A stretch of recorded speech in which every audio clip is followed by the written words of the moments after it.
Hey everybody, welcome for stopping by. Today I'm going to show you guys how I do my eyeshadow, basically, only. So I'm using this Makeup Forever eyeshadow primer. It's really like creamy, so you have to brush it all around your eyes until it completely absorbs.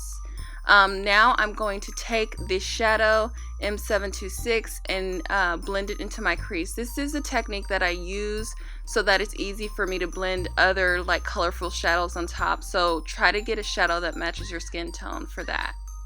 Next we're going in with Marc Jacobs Night Owl, that beautiful gold color. It's like an antique gold color. I'm obsessed with it. Literally bought this palette just for that shadow. So I'm just going to add that to the center of my eyes. This shadow is extremely good quality. If you are in the market for a nice little palette that you could kind of use for nights out, for days, like this thing literally can do anything that you want it to.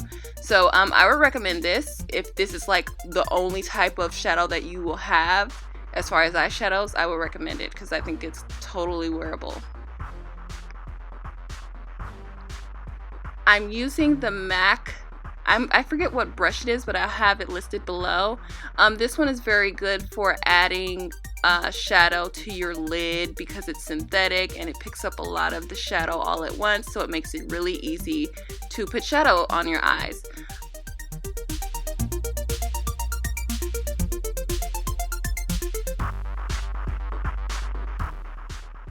The next shadow I'm using is this beautiful yellowish shadow. It is so beautiful, so nice on darker skin tones and lighter skin tones. It's called ME400. I believe it's called like a canary yellow. It is absolutely beautiful.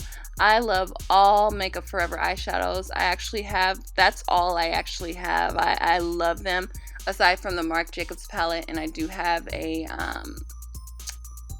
I forget the other one, but it's irrelevant at this point. But yeah, you're just going to add the shadow to your tear duct and kind of glide it outward on over top the kind of goldy shadow. And that way you're blending it at the same time as you're depositing the color. I'm sorry if I'm explaining it ridiculously, but yeah, that's how I explain it. I'm not really good at that. And if you see anything in my nose from this point, it is my septum ring.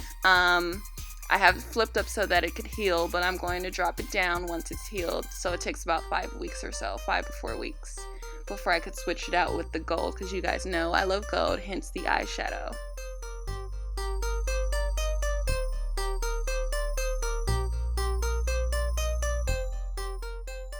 The last shadow that I'm going to add is this beautiful orangey, it's just like a beautiful orange metallic color. It's ME734. All of these shadows actually have names, but the names aren't on the back of it. You'll have to go on Sephora and look up the name, but you can look it up by typing in the number in the search and it'll come right up and you'll know exactly what the name of the shadow is. That would be the only recommendation that I would have for this company, to add the names, because names are cute and us girls love names. But yeah, basically I'm just adding that to the very end of my lid. So basically 3 shadows are deposited on the lid, and you can see that I'm swiping it forward just so that I'm blending it at the same time as I am depositing the color in somewhat of the crease.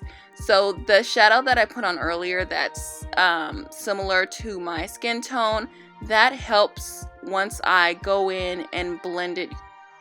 So now I'm going back in with that color that is similar to my skin color, and I'm just swiping it back and forth. Guys, I really like a clean type of lid. I don't necessarily like the shadow going up further than my crease. I feel like it starts to look a little bit just costumey, and it just gets a little bit outrageous for me. I really enjoy light makeup, so this is a technique that I use for it to look, not that this color is natural, but just not overdone. So I'm going in with that beautiful canary yellow color, metallic-y color, into my tear duct, and I'm basically going to repeat the same steps that I did on top of my lid, going color by color. I'm not actually changing.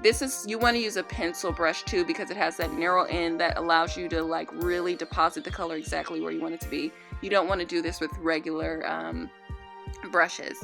So you're going to go ahead and take that Marc Jacobs gold beautiful color And then you're going to go in with the orange. I did not wipe off my brush at this point because, I mean, it's not necessarily really. After this, I'm going to add my eyeliner, well, my mascara.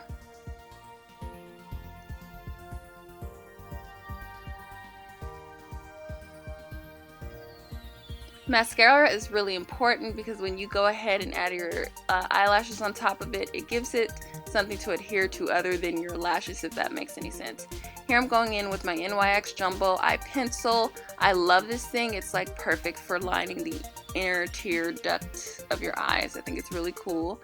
And then I'm going in with this L'Oreal liquid eyeliner. It is very fine tipped. I'm not sure if it's dried out, but I had a difficult time adding it to my lid, but I think it's because of the amount of shadow that I packed on. So it probably would be better to use a brush, like a liquid, not a liquid, but a cream liner at this point, so that you can get that precise line that you want. So you guys see me struggling somewhat, but this is a really good one to use. Thank you for watching, guys. Let me know if you enjoyed it. Love you. Bye.